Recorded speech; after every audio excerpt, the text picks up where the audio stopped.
நடிகர் சூர்யா தமிழ் சினிமாவில் தேர்ந்தெடுத்து நடிக்கும் கதைகள் மிகவும் அருமையாக இருக்கும். தற்போது சூர்யா இயக்குனர் சிறுத்தை சிவா இயக்கத்தில் கங்குவா திரைப்படத்தில் நடித்து முடித்துள்ளார். இப்படத்தை தொடர்ந்து நடிகர் சூர்யா கார்த்திக் சுப்ராஜ் இயக்கத்தில் கமிட் ஆகியுள்ளார். இப்படத்தில் சூர்யாவுடன் முதல் முறையாக நடிகை பூஜா ஹெக்டே நடிக்கிறார். சூர்யா நடித்து நேரடியாக ஓடிடியில் வெளியான திரைப்படம்தான் சூரரை போற்று. இப்படம் மாபெரும் வெற்றியடைந்தது. இப்படத்தை சுதா கொங்கரா இயக்கியிருந்தார்.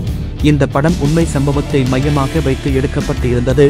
ஆனால் இப்படம் தியேட்டரில் வெளிவராதது ரசிகர்களுக்கு வருத்தமாகத்தான் இருந்தது. தற்போது இந்தியில் ரீமேக் ஆகியுள்ள இப்படம் தியேட்டரில் வெளிவரவுள்ளது. இதன் ரீமேக்கில் நடிகர் அக்ஷய் குமார் நடிக்கிறார். இப்படத்தையும் சுதா கொங்கரா இயக்கியுள்ளார். இப்படத்தின் ட்ரெய்லர் சில நாட்களுக்கு முன்பு வெளிவந்துள்ள நிலையில் நடிகர் சூர்யா கேமியோ ரோலில் வருகிறார். அந்த காட்சியும் ட்ரெய்லரில் இடம்பெற்றுள்ளது. மேலும் தமிழில் நடிகர் மோகன் பாபு நடித்திருந்த கதாபாத்திரத்தில் இந்தியில் சரத்குமார் நடித்துள்ளார். இப்படத்தை தியேட்டரில் பார்ப்பதற்கு ரசிகர்கள் ஆவலாக உள்ளார்கள்.